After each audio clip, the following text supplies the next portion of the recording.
Everyone, welcome back to my channel. Episode की शुरुआत में दिखाया जाता है कि जेना गैलरी पर आई हुई थी ये कहने के लिए कि डोंकी बात करना चाहता था हामिन के साथ। और हामिन तो पूछती है कि क्या दादाजी अभी भी गुस्सा है, तो डोंकी कहता है कि जिनके पास प्लान बी नहीं होता है वो लोग डरते हैं, पर उनके पास 2 ग्रैंडसन है तो चिंता करने की कोई बात नहीं है।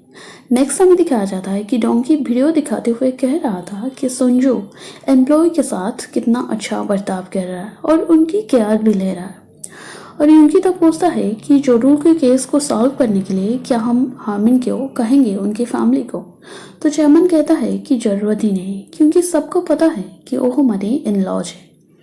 नेक्स्ट दिखाया जाता है कि हामिन कहती है कि दादाजी ऑफिस गुआंगनाम को ट्रांसफ़र करेंगे, तुम पहले से डिसाइड कर लो कि तुम क्या करोगे।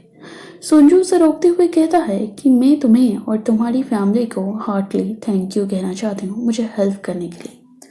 और जोडोल देखता है कि मिनोंग कार में वेट करते करते सो गई थी। मिनोंग मिरेकल कंपनी को सही प्रूफ करने के लिए बहुत काम कर रही थी और इन्फॉर्मेशन भी कलेक्ट कर रही थी इसलिए, और वो इतनी बिजी रहती थी खुद भी डिनर करना भूल गई थी। नेक्स्ट दिखाया जाता है जहाँ पर सुंजू को मालूम होता है कि सुअंग का सक्सेसर प्लान को दूसरी कंपनी मैनेज करना चाहता है। और प्रीवियस एपिसोड में हम देखे हुए थे कि चैमन और जोडोल दोनों एक साथ कार में आ रहे थे, और तब चैमन कहता है कि हम राइस मिल के पास जब पहुंच जाएंगे तब बोर्ड मीटिंग प्रोसीजर स्टार्ट कर दिया जाएगा। और चैमन सुनांग फाइनेंस इसीलिए देना चाहता था क्योंकि उसे लग रहा था कि जोडोल उसके जैसा है, पैसा कमाने की आग है उसकी आंखों में और वो बिजनेस की बीच फैमिली और रिलेटिव सबको पीछे छोड़ देगा। अब हमें दिखाया जाता है कि जहाँ पर कार का एक्सीडेंट हो जाता है और मिनोंग कंपनी में काम कर रही होती है, जहाँ पर वो फ़ोन ट्राई कर रही होती है जोडोल को, पर फ़ोन स्विच ऑफ आ रहा था। अब वो देखती है कि न्यूज़ में दिखा रहा था कि चैमन और जोडोल दोनों का एक्सीडेंट हो गया। और न्यूज़ देखते हुए सिहोन कहता है कि वो सुनांग का चैमन है तो उनको वाल की बेस्ट डॉक्टर से ट्रीटमेंट करवाया जाएगा। और बिल्ला को दिखाया जाता है जो कि बहुत टेंशन में थी कि चैमन की हालत जानने के लिए, और डॉक्टर तक कहते हैं कि चैमन कोमा में चला गया और उनसे कोई मिल नहीं सकता है। और हांग तब कहती है कि ऐसा करेंगे हम पापा को यूएस ले जाएंगे ट्रीटमेंट के लिए, तो यूंकी उसे रोकते हुए कहता है ऐसा नहीं कर सकते हैं हम क्योंकि सबको मालूम हो जाएगा कि चैमन अब कोमा में है। और हॉस्पिटल के अंदर हमें जोडूल को दिखाया जाता है जो कि पेशेंट की सर्जरी के बारे में डॉक्टर से पूछ रहा था, और पेशेंट था इंसुक। जब ट्रक स्पीड में आ रहा होता है तब इंसुक एक कार लेके चैमन की कार के सामने रख देता है, और जिस वजह से चैमन और जोडोल दोनों सेफ रह जाते हैं। पर चैमन वहाँ सेंसलेस हो गया था और इंसुक सीवियर इंजर्ड हो गया था ये एक्सीडेंट की वजह से। और एम्प्लॉय उसे कह रहे थे कि ट्रक के अंदर चैमन की कार की नंबर लिखा हुआ मिला था, मतलब ये एक्सीडेंट नहीं था जो कि प्री प्लान मर्डर केस था।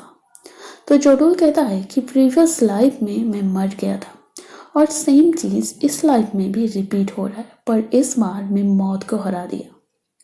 और प्रेजेंट सीन दिखाया जाता है जहाँ पर चैमन बिल्कुल ठीक था हॉस्पिटल के अंदर बैठा हुआ था, और चांगजे कहता है कि कल बोर्ड मीटिंग है, तो डोंकी कहता है कि ये मीटिंग को कैंसिल कर दो।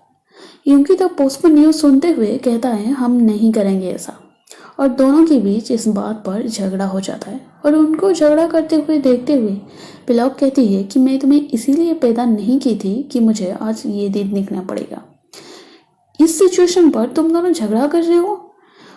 नेक्स्ट दिखाया जाता है जहाँ पर डोंकी कहता है कि क्या पापा रिकवर होंगे, तो मैनेजर कहता है हाँ, क्योंकि अकॉर्डिंग टू एस्ट्रोलॉजी वो इस साल नहीं मरने वाले हैं। और डोंकी ये चीज़ सुनते हुए थोड़ा डर गया था, फिर वो कहता है तुम तो मुझे डरा दी। फिर वो कहता है कि डोजोन जिंदा है मतलब वो सक्सेसर जरूर बनेगा। नेक्स्ट हमें दिखाया जाता है जहाँ पर इनकी डिसाइड किया हुआ था कि बोर्ड मीटिंग कैंसिल कर देगा। सुंजू कहता है कि हम ऐसा नहीं करेंगे क्योंकि ये दादाजी का आखिरी ख्वाहिश था जोडोल को इन्वेस्टमेंट कंपनी देने के लिए। चैमन कार एक्सीडेंट का फोटो देख रहा होता है जहाँ पर एक्सीडेंट 3 बच्चों के अंदर किसी का काम हो सकता है जो कि वो अंदाजा लगा रहे थे। और चैमन गुस्से से कहता है कि अभी की अभी बोर्ड मीटिंग बुला है और मैं सबको दिखा दूंगा कि मैं क्या कर सकता हूँ। जोडोल तब चैमन के पास आता है और जाके पूछता है कि डॉक्टर कह रहे थे कि आप कुछ दिन से ठीक नहीं है, तो क्या आप ज़्यादा टेंशन ले रहे हैं, इस वजह से ये सब हो रहा है, आप प्रेशर मत लीजिए। तो चैमन अब कहता है कि देखो, ये कार टुकड़ा टुकड़ा हो गया है पर हम बिल्कुल सेफ हैं, क्योंकि ये सुरंग का कार है, मेरा बनाया हुआ कार है। तो जोडोल कहता है कि हाँ हाँ, प्रेसमेंट बुलाते हैं और हमें ये कहना चाहिए कि सुरंग का कार सेफ्टी बेस है। तो चैमन उसे कहता है कि तुम प्रॉमिस करो किसी को बिलीव नहीं करो, केयरफुल रहोगी आगे से, क्योंकि एक केस से वो भी डर गया था। जोडोल जब बाहर आता है तब देखता है कि मिनोंग उसके लिए वेट की हुई थी और न्यूज़ सुनने से बाद।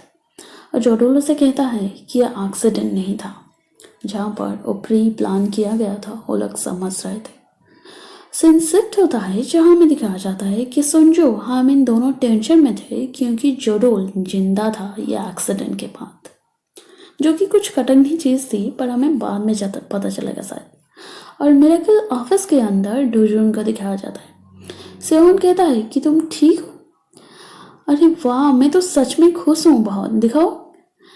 और दिखाया जाता है कि सोंग का शेयर खरीदना चाहता था वो, और डोजोन तब उसे कहता है कि सारे के सारे शेयर खरीद लो सोनांग मोटर का। अब चांगजे कहता है कि तुम्हारी पापा टेस्ट तो नहीं ले रहे हैं ना हमारी, कि सोनांग का ओनर कौन बनेगा। नेक्स्ट हमें दिखाया जाता है जहाँ पर डोंकी और हान दोनों डॉक्टर को फोर्स कर रहे होते हैं कि चैमन को देखने के लिए। डॉक्टर जाने से पहले कॉल कर चैमन से मिलना चाहते हैं उनके फैमिली के मेंबर। जब वो एंट्री डोर के पास पहुंचते हैं जहाँ पर वो देखते हैं यूंकी को, जो कि उसे देखते हुए कहता है कि पापा की तबीयत बहुत खराब है, डॉक्टर तो मना कर रहे हैं, फिर भी तुम लोग फोर्सफुली क्यों जा रहे हो अंदर। और ये सब करने के लिए उनको जोडोल ही इंसिस्ट किया हुआ था, कह रहा था। जोडोल के मम्मी चाहते थे कि एक्सीडेंट केस पुलिस इन्वेस्टिगेशन किया जाए, पर जोडोल कहता है कि मैं ऐसा नहीं चाहती हूँ, मुझे ऐसा लग रहा है कि ये सब के पीछे हमारी फैमिली मेंबर में से किसी का ही हाथ है और उसे हमें ढूंढना चाहिए। अगर हम पुलिस को इन्वॉल्व कर लेंगे, वो ब्रेन और पावर के साथ साथ खस जाएगा, मतलब फ्री हो जाएगा। और हानजून सैडली कह रहा होता है कि मैं आइडियल नहीं बन पाया, जानते हो तुम, क्योंकि मेरे पास अच्छी फेस नहीं है, मतलब वो गुड लुकिंग नहीं है। फिर उसका मूड ठीक करने के लिए जोडोल ऐसा करता है जैसा ईच सिबलिंग के बीच होता है। और मिनोंग को अब दिखाया जाता है जो कि ट्रक ड्राइवर की लास्ट फोन कॉल की डिटेल बता रही होती है जोडोल को। अब सोम की एम्प्लॉय बहुत छानबीन कर रहे थे पता लगाने के लिए, जहाँ पर उनको मालूम हो जाता है ट्रक ड्राइवर को पता। और यूंकी को छोड़ के बाकी सब चाहते थे कि बोर्ड मीटिंग किया जाए और डिसाइड हो जाए। चैमन कहता है कि जोडोल तुम भी प्रिपेयर रहो बोर्ड मीटिंग के लिए, और एक सूट भी पहन के आ जाना, क्योंकि अब नहीं पहनोगी तो कब पहनोगी, 100 साल के बाद। और एम्प्लॉय को कुछ सबूत मिल गया था यहाँ पर, जहाँ पर वो कुछ सील किया गया था चीज़ था, जहाँ पर ट्रक ड्राइवर से, जो कि एक पेंटिंग था, हमें दिखाया जाता है। और वो पेंटिंग का मीनिंग क्या था किसी को भी नहीं पता था।